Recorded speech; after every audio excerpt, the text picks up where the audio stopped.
pujian tadi, saya percaya ya ada rasa yang begitu dalam ya, yang membuat kita terharu, membuat kita merasakan kasih Tuhan itu yang luar biasa ya. Saya percaya pujian ini memberkati banyak orang, karena banyak orang itu memerlukan pertolongan Tuhan.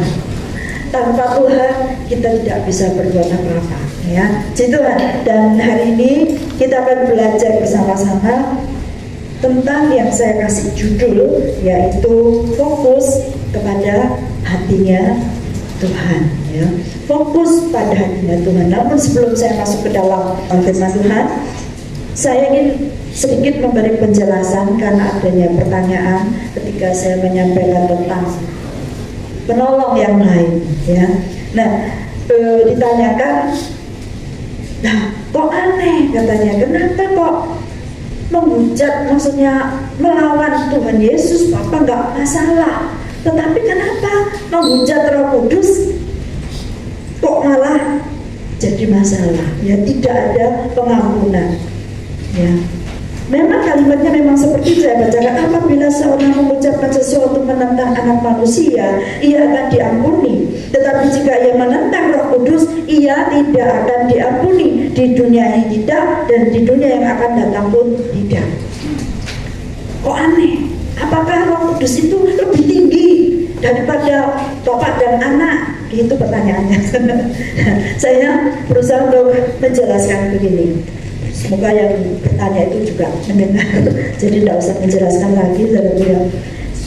Saya dapat ingat ini, Papa beli nasi, Mama masak nasi, lalu kakak mengantar nasi. Jadi Papa beli, Mama masak, kakak mengantar nasi. Nah, Bapak itu mempersiapkan keselamatan, dan anak, yaitu Tuhan Yesus, menggenapi keselamatan, sedangkan Roh Kudus itu pelaksananya. Dan saudara, kalau seandainya yang ditolak itu adalah masakannya, misalnya masakannya, nasinya kok ini kurang, ini ditambah ini, bisa nggak? Bisa ditambah, bisa diperbaiki. Tapi kalau kakak mengantar makanan lalu ditolak, loh, nggak mau, pokoknya nggak mau aku. Bisa nggak diterima nasinya? Nggak bisa. Ngerti ya maksud saya? Jadi kalau selama kita minta perbaikan, misalnya tolong, Yesus tolong, gini, akan ditolong oleh Roh Kudus. Roh Kudus berdoa pada Bapak dengan ucapan-ucapan yang tidak, yang keluar-keluar yang tidak terucapkan. Itu bisa dilakukan. Tapi kalau Roh Kudusnya yang ditolak, ya nggak bisa. Jadi bukan karena lo mana yang lebih tinggi, enggak. Saya sudah menjelaskan bahwa tiga ini pribadi yang berasal dari satu, ya, satu, yaitu Allah Bapa. Yang seperti saya ceritakan sebelumnya juga untuk menjelaskan hal ini adalah matahari itu mengeluarkan sinar. Dan sinar itu ketika sampai di bumi kita bisa rasakan panasnya. Itu adalah tiga pribadi, tetapi satu. Jadi memang banyak orang bilang kalau nggak ada Roh Kudusnya ini nanti tidak bakal bisa ngerti, saudaraku. Pengertian ini memang memerlukan hikmat akan diri daripada Tuhan. Biasanya saya kisahkan tadi, Papa beli nasi, Ibu bikin masakannya, tapi kakak tukang nganter lah, kakak nganter di tempatnya Lia sama dia ditolak, nggak mau, nggak mau. Dapat nggak nasinya? Nggak dapat. Ya, jadi seperti itu penjelasannya. Mengapa kalau kita menghujat Roh Kudus, melawan Roh Kudus, kita tidak akan diampuni? Bagaimana bisa menerima pengampunan kalau ditolak? Itu ya, semoga bisa dimengerti. Nah, sekarang kita akan masuk ke dalam firman Tuhan. Fokus pada hatinya Tuhan. Kita ingin tahu bagaimana sih hatinya Tuhan itu seperti apa. Saya kasih 3 ayat aja di sini supaya kita tahu bagaimana sih hatinya Tuhan itu kayak apa. Yohanes 10 ayat 10. Saya baca aja cepat ya supaya nggak lama-lama, karena ini banyak ayatnya. Oh ya, banyak ayat ya.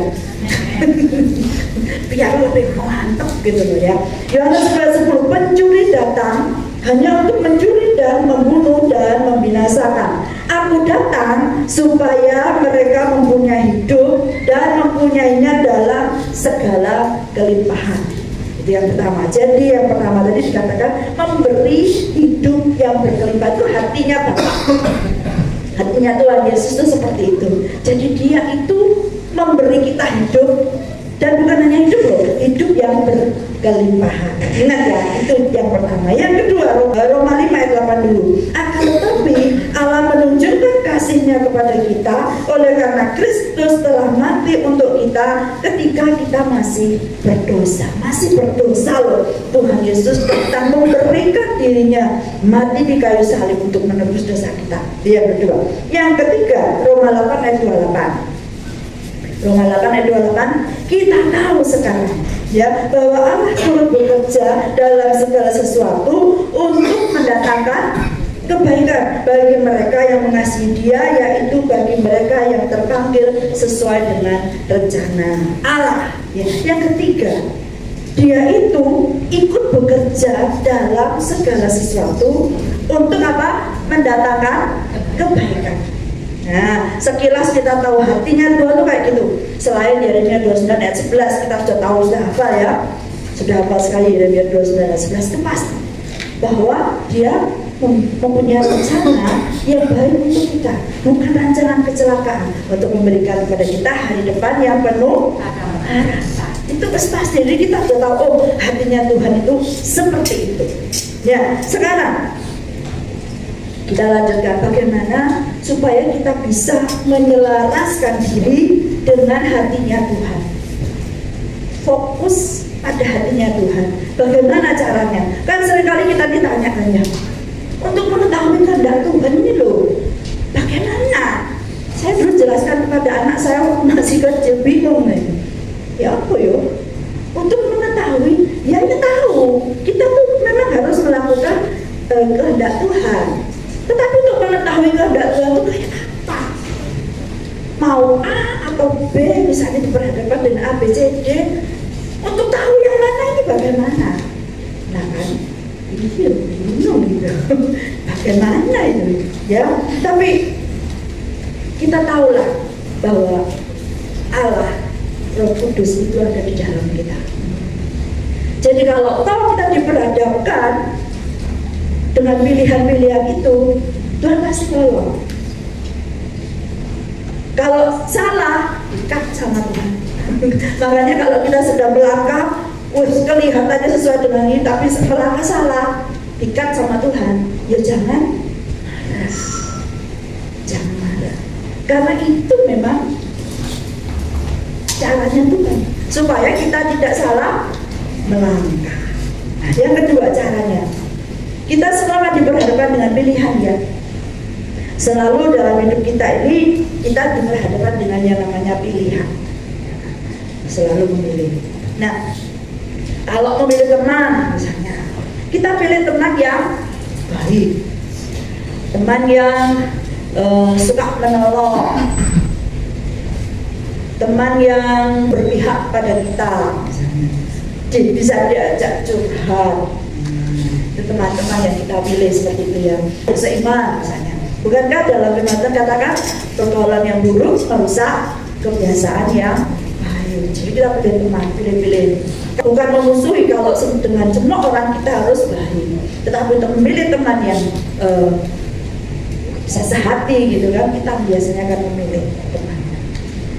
Apalagi teman yang suka meraktir gitu, wes mantap gitu. Itu. Nah, juga misalnya kita memilih tempat tinggal, misalnya kita mau beli rumah gitu. Itu juga kita kan memilih kan. Seperti saya dulu, contohnya saya aja, saya membeli rumah setelah saya keluar dari Pondok Mertua Indah ini. Saya belikan rumah di Jalan Barat Biung ya, karena Jumpet, makanya kita pilih yang kecil aja, tetapi mencukupi apa yang saya perlukan, kan gitu. Karena Pak bawa kendaraan dari kantor dan harus masuk rumah, maka saya perlu ada carportnya. Ya, terus kemudian karena saya sudah punya anak, jadi kami perlu 2 kamar setidaknya, kamar kami dan kamar anak.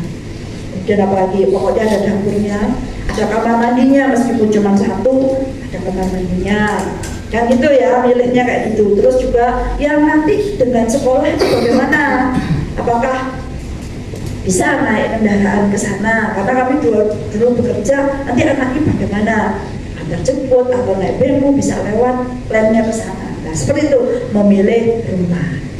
Apalagi kalau memilih jodoh, ya. Memilih teman hidup. Itu juga saya percaya semua pasti milih meskipun dipilihkan misalnya, tapi setidaknya ada persetujuan dari kita, ya kan?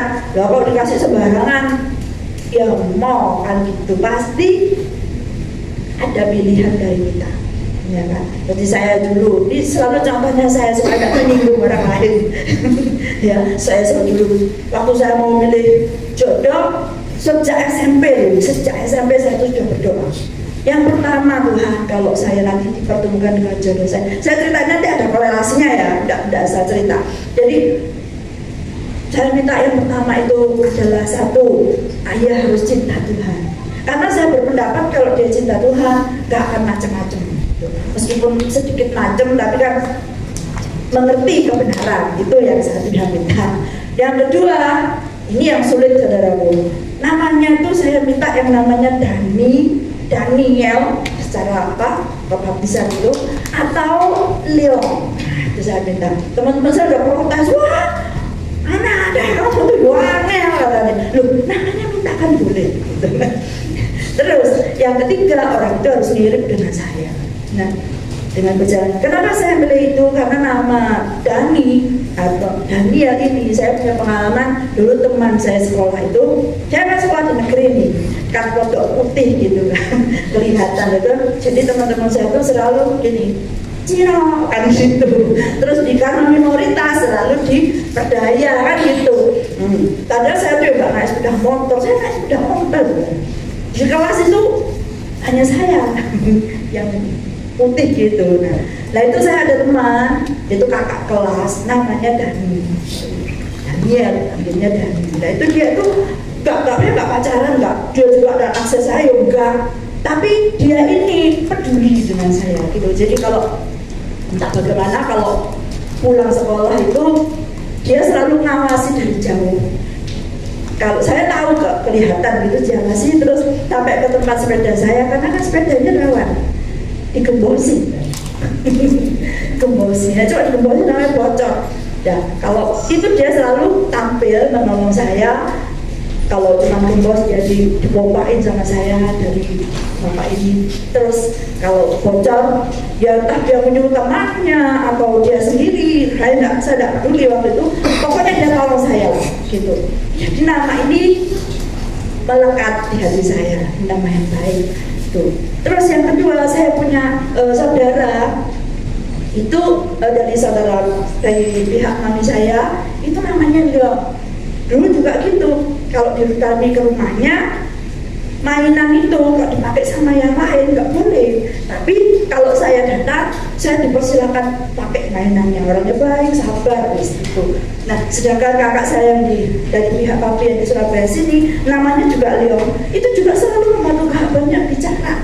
Dia selalu bantu saya kalau saya pindah kos, kalau saya cari tes perguruan tinggi, kalau saya cari sesuatu, selalu dia tampil dan menolong saya.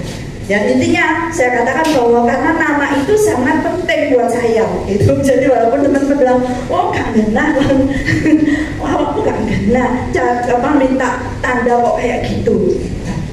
Ya ben, mau namanya minta ya syukur-syukur dikasih sama Tuhan. Tapi mintanya betul, saudara, betul mulai SMP kelas 2 kalau nggak salah.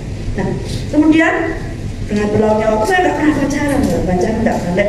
Kalau yang naksir banyak, tapi saya nggak pernah pacaran. Kenapa? Orang tua saya itu ketat. Saya punya kakak 5 cowok, 2 perempuan, waduh, Tidak bisa saya kemana-mana itu diapeli ya, diawasi, pokoknya tidak bisa gitu. Selalu aja kurang. Ada teman saya ini kurang itu, banyak. Tapi saya juga kalau ada yang telepon tanya siapa yang telepon, terus pokoknya nggak bisa. Terus kalau di rumah latihan vokal grup atau ada band itu selalu di rumah saya, tidak bisa saya keluar, tidak boleh. Di rumah saya disediakan makan buat mereka, tempat yang luas, rumah saya besar. Nah di situ latihan band, sampai ini alat-alat musik dibawa ke rumah saya gitu. Kalau pergi pakai mobil saya, ada kakak saya yang nyopir, jadi intinya nggak bisa lolos. Kalau pulang dari sekolah keluar telat sedikit, kakak saya nomor 2 itu sudah duduk di depan di teras itu, sudah sendangkok begini, dari mana? Wes ampun pokoknya ya, jadi tidak pernah pacaran. Nah setelah itu dengan berlalunya waktu, Bapak Ibu saudara tahu, saya kuliah di Ubaya dan ketemu dengan yang namanya Budi. Budi ini tidak masuk hitungan, karena kan sudah minta yang namanya itu harus Daniel, Dani, Leon, Budi, Purbo, Caroko, Wono, Hadijoyo, 11 nggak masuk saya.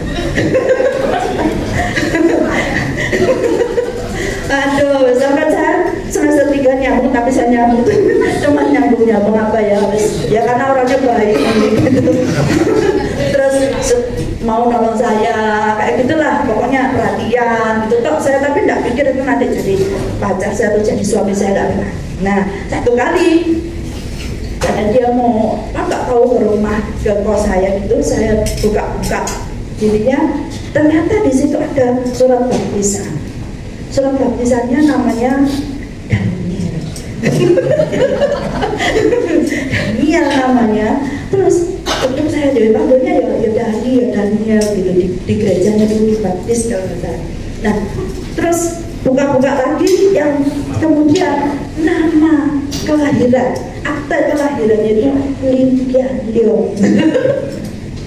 Ya jadi saya sudah deg-degan gitu ya, dibaiki lah kok Budi gak cocok, tapi ternyata Tuhan kabulkan semuanya. Yang terakhir, yang ketiga harus mirip dengan saya, itu pun dikabulkan dan dia mirip dengan kakak saya.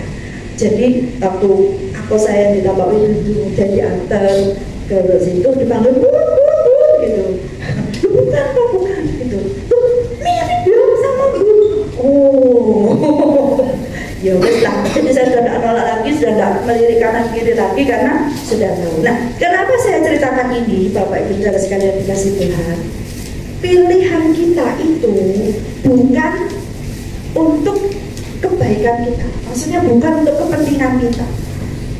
Yang dimaksud memilih di sini itu adalah memilih untuk menyelaraskan diri dengan kehendak Tuhan.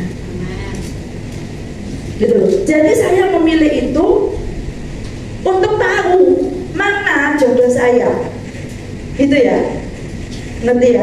Jadi pilihan itu untuk menyelaraskan diri dengan yang dikehendaki oleh Tuhan biar gak salah. Ternyata itu yang dimaksudkan oleh Tuhan. Di dalam kita memilih bukan memilih untuk cari yang kaya, yang ganteng, yang pokoknya yang the best gitu. Bukan itu. Ya boleh minta, tetapi tujuannya saya minta tanda itu untuk tahu bagaimana kehendak Tuhan. Jadi kalau saya sudah tahu ini pilihan saya benar, untuk yang muda-muda bolehlah sedikit ditiru. Maksudnya untuk mengetahui kehendak Tuhan itu supaya kita tidak salah memilih. Bagaimana tahunya kehendak Tuhan yang di luar yang saya ceritakan ini? Ya banyak baca firman Tuhan. Pilihan kita akan diarahkan oleh Tuhan. Kita boleh minta tanda, seperti saya yang cerita dulu, minta tanda bunga yang di tempat saya itu berbunga, itu juga karena saya ingin tahu ini bener gak, supaya gak salah. Ya mengerti ya maksud saya ya. Jadi kita tahu bisa menyelaraskan diri dengan kehendak Allah. Nah, lanjut ya. Sekarang kita lanjut. Teman yang baik, lingkungan yang baik, itu mintalah supaya kita tahu sesuai dengan kehendak Tuhan. Kalau temannya nggak karu-karuan, tinggalkan. Bukan ditinggalkan secara tidak berteman lagi, tapi jangan bergaul karet, jangan bersahabat. Nah, seperti itu. Nah, kemudian kenapa sih kita harus memilih yang baik itu ya? Karena kita akan bersama-sama. Tempat yang kita akan tinggal di situ, teman yang kita akan bergaul dengan dia, jodoh apalagi, saudaraku ya. Jadi memang kita harus selektif di dalam menentukan pilihan, ya, dekat-dekatan dengan orang yang baik. Gak usah jauh-jauh. Ini kalau hidup dengan ini jodoh ya, misalnya hidup dengan jodoh yang suka marah-marah terus, hidupnya nggak tenang, nggak ada damai di sana. Ya memang kita harus minta sesuai yang diberikan Tuhan. Dan kalau dapat yang kayak menurut saya nggak benar Tuhan, kalau kita sudah minta sama Tuhan, percayalah itu yang terbaik. Jadi di sini yang sudah berpasangan jangan pilih-pilih lagi ya.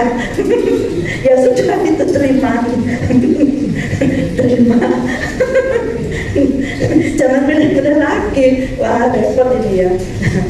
Kalau itu sudah kita terima dan itu tidak sesuai dengan keinginan kita, percayalah bahwa itu Tuhan punya rencana untuk memenangkan jiwanya, untuk apa yang Tuhan ingin kerjakan. Banyak hal yang kita nggak tahu. Kesabaran kita itu teruji. Pasti Tuhan itu menolong kita semuanya. Ya, jadi itu yang saya maksudkan dengan memilih, menentukan kehendak Tuhan itu seperti apa, supaya kita bisa fokus ke hatinya Tuhan. Hatinya Tuhan yang begitu baik, yang memiliki rencana yang indah buat kita, yang dia selalu bersama-sama dengan kita, ya kan? Lalu apakah itu untuk mendatangkan kebaikan buat kita? Itu hatinya Tuhan itu memberi kita juga apa? Hidup yang berkelimpahan. Ya itu kita pegang, itu janjinya Tuhan kan. Hatinya Tuhan itu seperti itu. Nah, untuk sampai ke sana bagaimana? Ya yang seperti saya ceritakan tadi. Percayalah, kalau kita sering bergaul dengan Allah, kita suka mendengar firman, mau menyembah Tuhan itu bukan hanya di gereja. Kalau di gereja kita bersama-sama ya, 2-3 orang berkumpul bersamaku, Tuhan hadir bersama-sama dengan kita. Di rumahku, dimanapun kita berada, menyembah Tuhan itu bisa, bukan hanya dengan menyuarakan yang seperti itu. Enggak, yang penting fokus kita itu ke hatinya Tuhan. Itu kita sudah menyembah Tuhan. Ya, melakukan yang terbaik, melakukan yang Tuhan inginkan. Ya, seorang anak pun akan merasa nyaman dan aman kalau bersama dengan orang-orang yang dekat dengannya. Apalagi mama papanya, mama, terus kayak Clay itu anak mama itu sudah mama terus. Tapi pun kalau kami kayak kemarin ya, kami dari mereka ke PDC duluan lihat binatang di sana. Kami datang berdua, saya duluan yang datang menghampiri dia kan, dia lagi makan bakso. Lihat saya, dia langsung teriak. Yang diteriakkan apa? Grandpa, Grandpa. Dicari. Nah, jadi dia merasa aman kalau bersama-sama dengan orang yang dekat.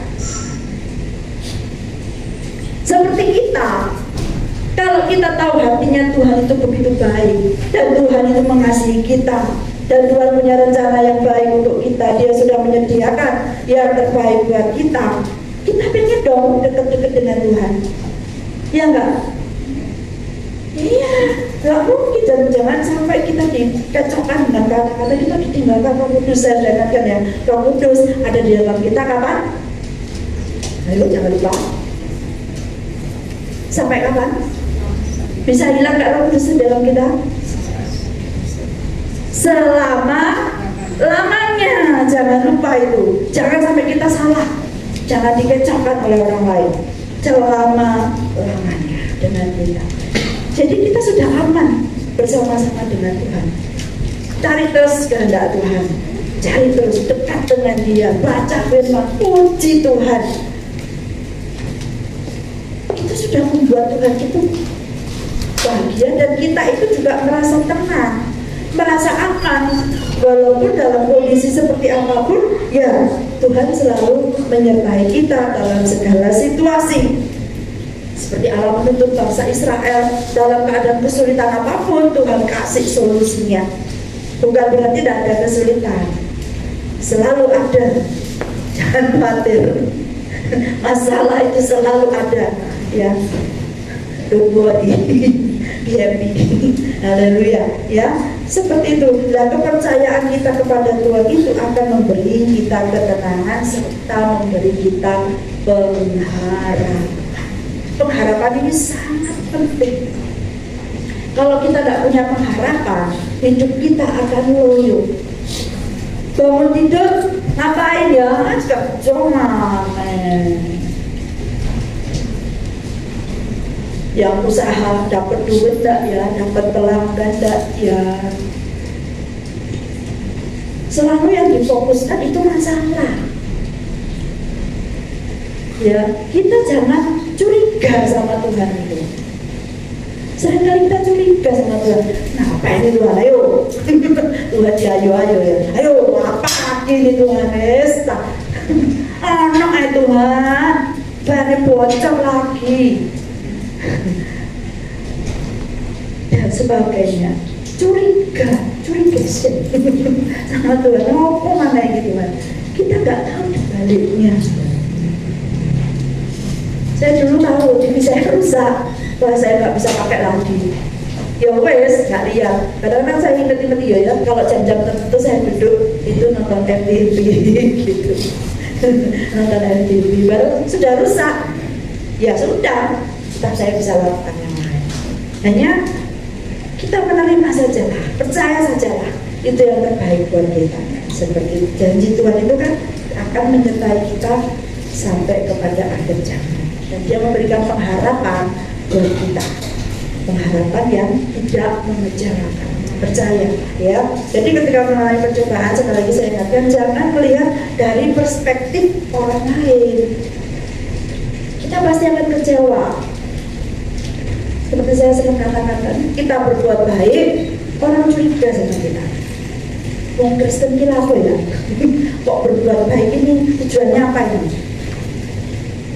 Kita tidak akan menemukan orang yang mengerti hati kita. Tidak akan itu. Selalu ada kecurigaan dan selalu ada poin untuk menjatuhkan kita. Sahabat baik pun, kenal pun, jangan khawatir, pasti ada rasa iri, ada rasa tidak senang. Kalau yang satu lebih maju, misalnya teman di kantor misalnya, satu lebih maju, kita yang lebih maju dibenci kita. Saya sudah alami. Saya juga ngapa-ngapain loh. Dan saya jadi maksudnya bisa melakukan pekerjaan juga ya karena Tuhan. Gitu. Tapi kalau saya yang maju, yang bawah ini dirasani. Dan kalau ada kesalahan sedikit dia cepet-cepet maju untuk mencegah saya. Saya percaya kita semua di sini juga gitu. Kita punya kemampuan tuh gak kenaan. Benar. Gereja aja satu dengan yang lain saling iri dan mendengki. Iya. Apalagi kalau Bapak Ibu sudah tahu di gereja besar itu para pelayan-pelayannya, hamba-hamba Tuhan itu. Kalau di sini enggak, masih santai, boleh semua boleh. Oh, kalau yang sudah besar itu saya tahu ketat banget. Banget ya. Melayani Tuhan kok kayak gitu. Kemarin juga saya ke Adi Jasa, teman saya nggak mau berjamaah, dia bilang dia suami saya tahu dalamnya, sehingga udahlah ya sudahlah, kita ambil positifnya saja. Kita tetap beribadah, kita memberi diri untuk Tuhan. Jangan lihat manusia, jangan fokus kepada perspektifnya orang. Kecewa dan bingung. Lihatlah apa maunya Tuhan untuk kita, itu saja, supaya kita tidak salah. Tuhan itu gini loh. Misalnya nih, saya karena sering lihat Ellie Kids gitu ya, yang filmnya Clarin itu, lah itu kan ada kayak di taman gitu, dia nyari-nyari di taman, dia cari bunga gitu kan. Nah, Tuhan itu memang tuntun kita untuk kita bahagia, gitu ya. Dimanapun kita berada, apalagi di tempat yang menyenangkan begitu, kita bahagia. Di situ ada kupu-kupu misalnya, kita kejar kupu-kupu, kita kejar kupu-kupunya, indah gitu ya, lurus gitu. Tapi nanti Tuhan tuh kasih sign, kasih tanda, kita harus belok kanan. Itu terus, tetapi Tuhan kasih tanda belok kanan. Nah, secara manusia kita lihat dulu kupu-kupunya ke sana Tuhan, jangan bunga-bunga di sana kelihatannya lebih indah, gak mau belok. Karena kita melihat dengan perspektif kita, dan juga orang-orang bisa bilang terus, jangan belok, jangan. Kupu-kupunya di sana loh, kok kamu belok? Tapi Tuhan ingatkan, kamu harus belok. Gak mau jadi begitu kita terus. Di sana ada jebakan, terjerembab, jatuh, kupu-kupunya terbang. Kadang-kadang kalau selama Tuhan itu tidak pernah maksa kita, Tuhan itu tidak pernah maksa kita, dia kasih kita free will. Tapi Tuhan kasih tahu benernya itu seperti ini. Seandainya kita belok kanan seperti maunya Tuhan, kita aman. Meskipun tidak kelihatan bunganya, ternyata setelah belok, kupu-kupunya lebih banyak, lebih bagus, bunganya lebih, tempatnya lebih indah. Kita nggak tahu. Kita taunya tadi itu ke sana. Itu yang kita sering lakukan kan. Kita melihat dari perspektif kita, perspektif orang-orang bilang itu terus. Nah, salah. Padahal kita sudah tahu kehendak Tuhan itu seperti apa. Tuhan kasih tanda gitu loh. Jadi jangan sampai salah. Jangan sampai salah. Ya bisa saja nanti kalau kita jatuh terjerembab, Tuhan tuh ya gak tinggal diam kok. Tuhan itu sangat baik sama kita. Lo jatuh kan? Kayak itu dan kasih tahu, saya kemana kaget, lalu dia tuh nyusun bantalnya Grandpa itu, dia ada di pinggir ini, saya kan lagi tiduran gini, saya sudah kasih tahu jangan di sini, kamu kesini loh biar nggak jatuh. Dia kan ketawa-ketawa, senang aja dia, nggak ngerti bahaya, namanya anak kecil. Yang kedua, dia lakukan lagi. Saya sudah kembalikan, dia turun, muter lagi, diturunkan semua, bantal diturunkan lagi, tapi dia berdiri di pinggir tempat itu. Gak ngerti bahaya, itu loh kita. Gak ngerti bahaya. Sudah dikasih tahu, jangan begini, jangan mencuri, jangan berbohong, jangan ini. Tak bisa kendalikan mulut, tak bisa menguasai diri. Tapi ya anak-anak, langsung kemarin saya tarik gini, untung ya kalau saya nggak tarik itu sudah geblak loh.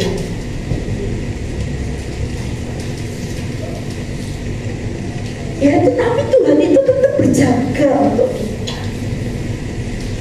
Walaupun kita sering tidak nurut, sering meremehkan, Allah kok gitu kan, seringnya kita kayak gitu, sudah ngerti dia salah tetap dilakukan. Soalnya katanya itu gak apa-apa, ya katanya itulah, lah katanya ini. Kita kan berpegang pada firman Tuhan.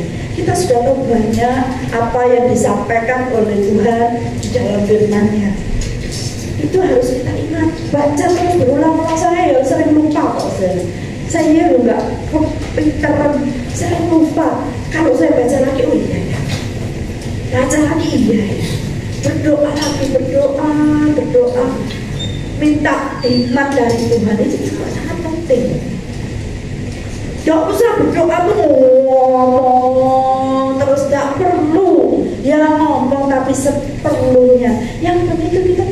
suaranya Tuhan. Waktu kita menyembah, waktu kita memuji Tuhan, waktu kita berdiam diri. Pak Gem itu setiap jam 5 dia bangun, taruh di ini, sudah diam begitu saja. Untuk mendengar apa yang Tuhan ingin sampaikan. Ngomong itu Tuhan sudah tahu. Ya kita tetap harus ngomong sama Tuhan ya. Tapi bukan berarti itu yang penting.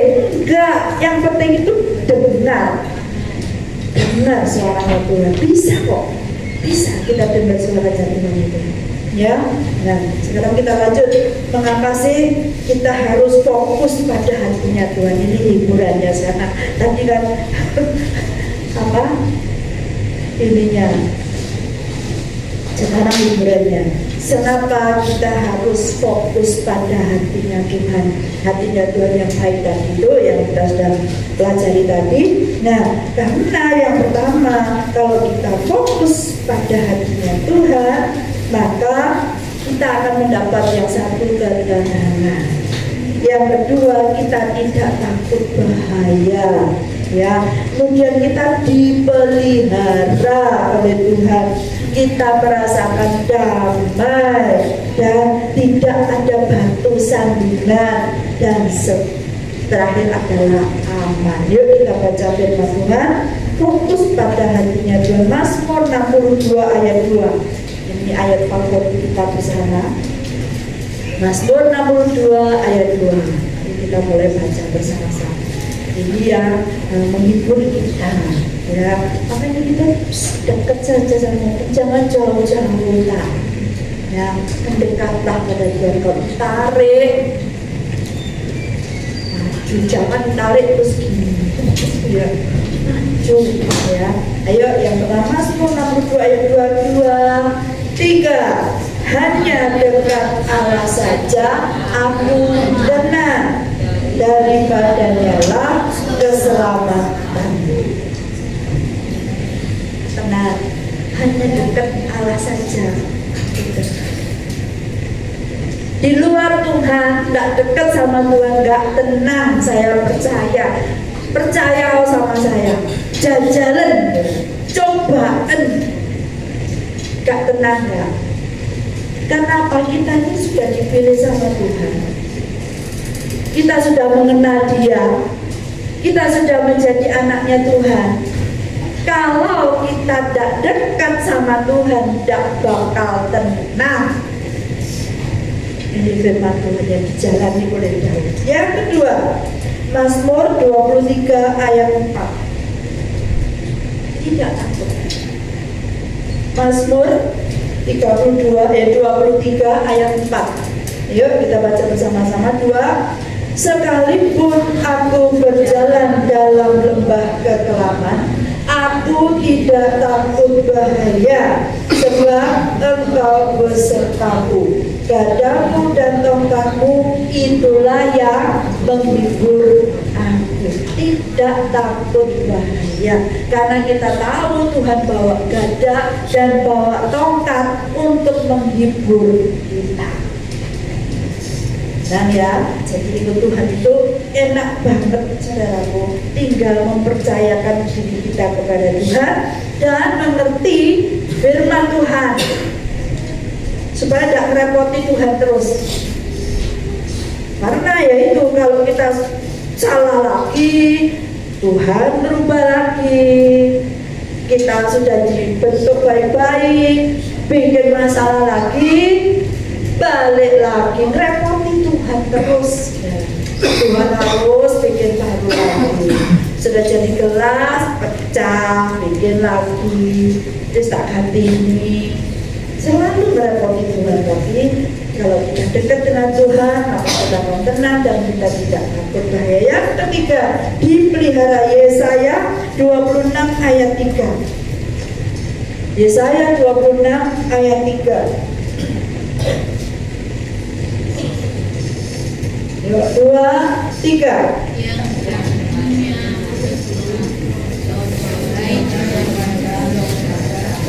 Sebab dia percaya kepada Engkau akan memelihara orang yang teguh hatinya.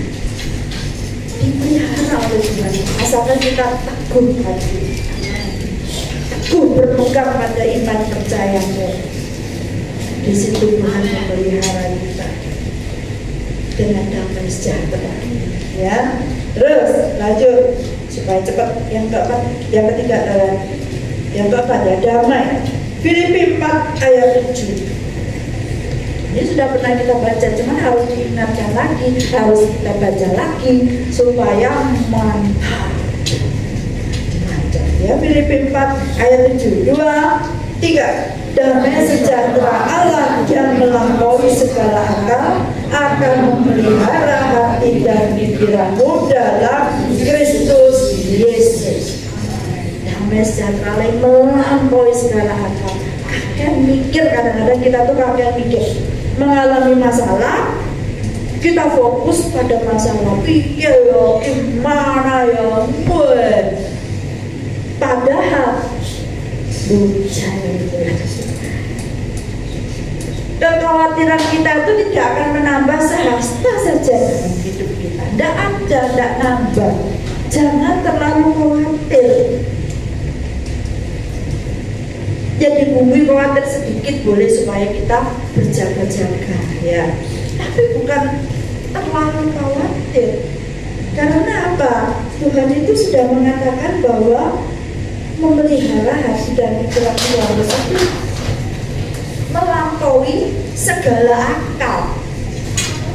Akal kita itu sudah tidak masuk. Kita akan terheran-heran kok. Iya ya Tuhan. Coba kalau aku ulah begini. Kupu-kupu kalau belum waktunya kepopong itu belum waktunya buka.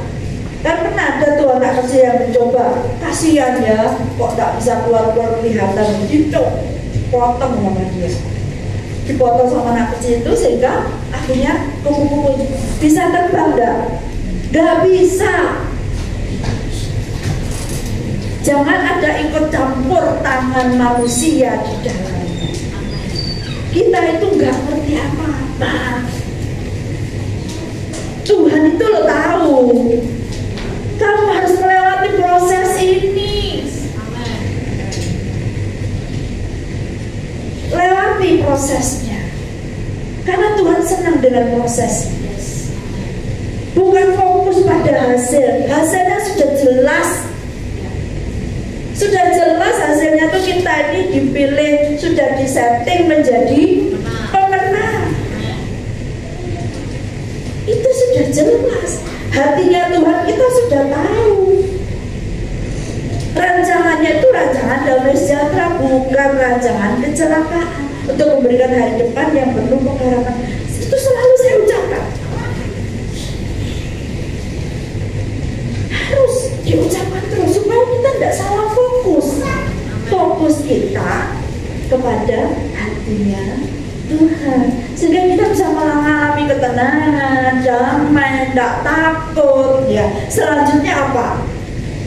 Selanjutnya tidak ada batu sandungan. Mazmur 119 ayat 165. Mazmur 119 ayat 165. Ayo, 2, 3. Damai sejahtera, belum ya? Sudah yuk, 2, 3. Damai sejahtera besar bagi orang-orang yang mengasihi hukum-Mu, dan tidak ada batu sandungan bagi mereka. Itu Mazmur 119 ayat 145. Tidak ada batu sandungan bagi mereka.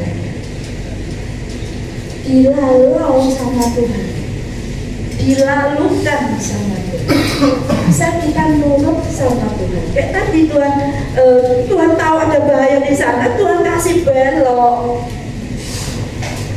Dan kita senang-senangnya mau terus disuruh belok sama Tuhan, karena Tuhan tahu ada bahaya di sana. Tidak ada batu sandungan. Harusnya kalau kita ngikut sama Tuhan, sana wes sana, Tidak apa-apa. Di sana Tuhan bekerja. Kita akan melihatnya itu nanti. Saat itu, loh Tuhan guyon lagi lempeng-lempengnya semangatnya kalau salah ya dikat sama Tuhan. Nanti nyalakan Tuhan lagi, curiga lagi sama Tuhan. Tuhan katanya jadi anakmu itu damai, tenang, merasakan bahagia, hidup berkelimpahan. Lah kok kita nggak tahu. Kalau kita lanjut dikasih kesenangan terus sama Tuhan, lancar terus, aktif terus, duitnya banyak, ya, terus punya teman yang baik, semuanya lancar terus. Itu justru menghancurkan kita. Harus ada remnya, penguasaan.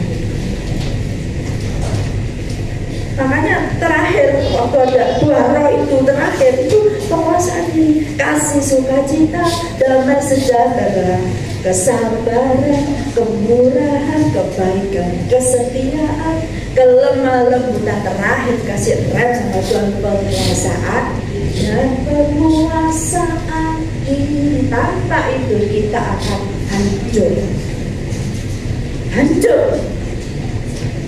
Kadang misalnya selama akal kan ini terus Tuhan Allah terus enak terus enggak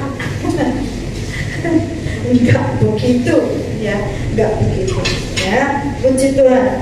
Jadi tidak ada batasannya. Lalu aman. Yesaya 43 ayat 2. Yesaya 43 ayat 2.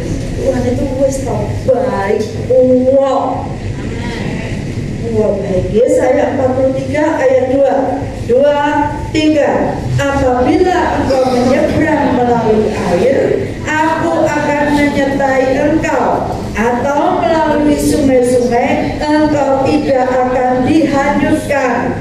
Apabila engkau berjalan melalui api, engkau tidak akan dihanguskan, dan nyala api tidak akan membakar engkau. Tuhan nggak dilewatkan air ini ya, nggak dilewatkan api ya. Dilewatkan nggak sama Tuhan? Dilewatkan sungai-sungai yang menghanyutkan, dilewatkan api yang menghanguskan, dilewatkan kan? Tapi janjinya Tuhan apa? Tidak akan hanyut. Terus tidak akan hangus, meskipun di dalam nyala api tidak akan membakar.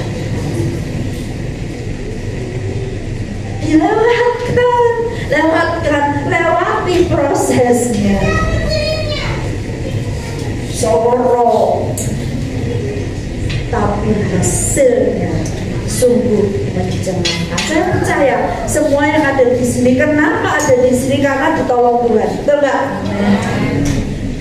Hanya Tuhan memelihara kita, betul nggak? Iya. Kalau enggak, kita sudah nggak ada di sini. Hilang keselamatan kita. Seperti tadi Roh Kudus, kakak pengantar makanan, tetapi ditolak, maka makanan tidak akan sampai. Meskipun sudah disediakan oleh Bapa di surga dan Tuhan Yesus, Roh Kudus di sini itu selalu mengingatkan kita, ini begini, kita nolak. Keselamatan tidak akan kita sadar, tidak akan kita pegang. Bapak membeli nasi, mama membuat nasi, kakak mengantar nasi. Ketika kakak mengantar nasi, kita tolak keselamatan kita. Jadi pelihara, Roh Kudus tidak akan hilang, selama-lamanya ada di dalam hati kita. Percaya itu, kita tinggal percaya saja. Tuhan pasti akan menolong. Ayat-ayat penutup ya, supaya kita lebih mantap. Ayat penutup supaya kita lebih mantap, sehingga kita bisa fokus pada hatinya Tuhan, yaitu Allah memberi kita kemenangan. Ulangan 20 ayat 4. Itu saja.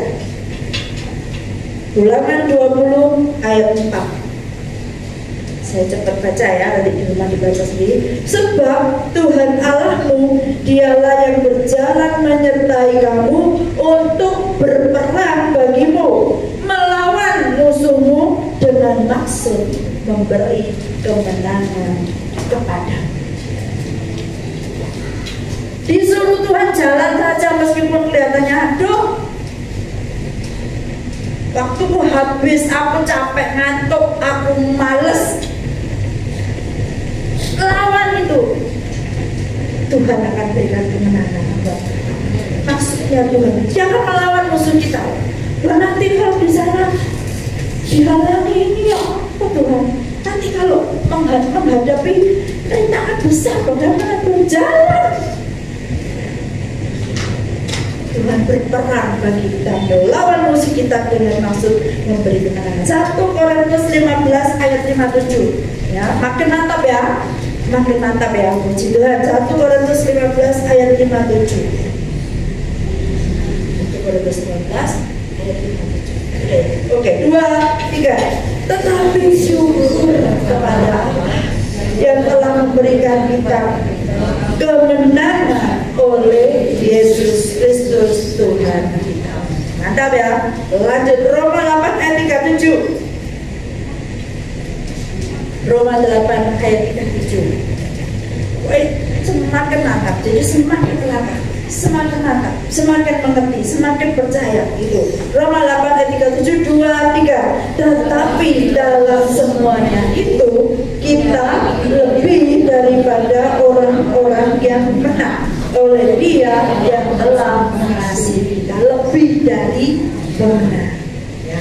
Bolivit yang bertinju, yang melawan di ring, yang menang istrinya, terima bayaran. Kita, Tuhan Yesus berperang bagi kita, kita anaknya mendapat bahagia. Puji Tuhan, haleluya. Lanjut lagi, Tuhan menyertai kita. Ulangan 31 ayat 6. Makin mantap ya, makin mantap. Ulangan 31 ayat 6. Ulangan 31 ayat 6. 2, 3. Kuatkan dan teguhkanlah hatimu, janganlah takut dan jangan gemetar karena mereka. Sebab Tuhan Allahmu, dialah yang berjalan menyertai engkau. Ia tidak akan membiarkan engkau dan tidak akan meninggalkan engkau. Janjinya, oh luar biasa. Luar biasa, gitu kok kita takut ya, gitu kok kita tidak percaya sama Tuhan itu kenapa. Lanjut di yang terakhir, Yesaya 43 ayat 4. Ini loh, ini yang paling membuat kita tahu hatinya Tuhan itu seperti apa untuk kita fokus pada hatinya Tuhan. Yesaya 43 ayat 4, 2, 3. Oleh karena engkau berharga di mataku dan mulia, dan aku ini mengasihi engkau, maka aku memberikan manusia sebagai gantimu dan bangsa-bangsa sebagai gantinya Allah. Hatinya Tuhan itu kepada kita itu menganggap kita ini sangat berharga. Aku Tuhan seperti ini berharga, iya. Dan selain berharga apa kata tadi? Dan mulia. Luar biasa, luar biasa. Jadi anaknya Tuhan itu sudah berharga, mulia pula ya. Dan aku ini mengasihi engkau. Bilang sama temannya sebelahnya, Tuhan mengasihi engkau. Kamu berharga. Makin mantap ya. Jadi kembali saya ulangi sekali lagi, jadi jangan kita curiga sama Tuhan. Pada saat melewati badai jangan fokus cari jalan keluar. Ingat ya, kalau mengalami badai jangan fokus cari jalan keluar, percuma ya. Fokus saja pada hatinya Tuhan.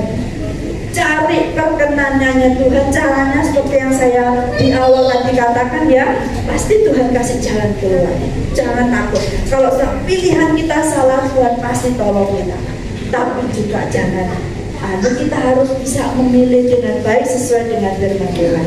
Kemudian saya kasih tahu teman yang baik, rumah yang baik, ya kan? Dan juga kalau cari jodoh juga cari jodoh, minta sama Tuhan. Ya, tunjukkan yang tepat untuk kita. Tanya Tuhan apa yang perlu saya ubah. Ini loh, Tuhan itu sangat peduli dengan karakter kita. Apa yang perlu saya ubah biar gak ngulang lagi, biar gak remedi. Tuhan, saya harus ubah apa? Tanya sama Tuhan, nanti Tuhan kasih tahu. Pasti Tuhan kasih tahu. Apa Tuhan yang perlu saya tahu? Apakah sikap hati saya sudah berkenan kepada Tuhan? Itu yang penting. Fokus pada hatinya Tuhan. Ya, mari kita sama-sama katakan fokus pada hatinya Tuhan. 2, 3. Fokus pada hatinya Tuhan. Saya mudah semua pemain musik dan WL sudah berkenan ke depan. Saya ingin menyanyikan lagu Tuhan adalah gembala. Tuhan adalah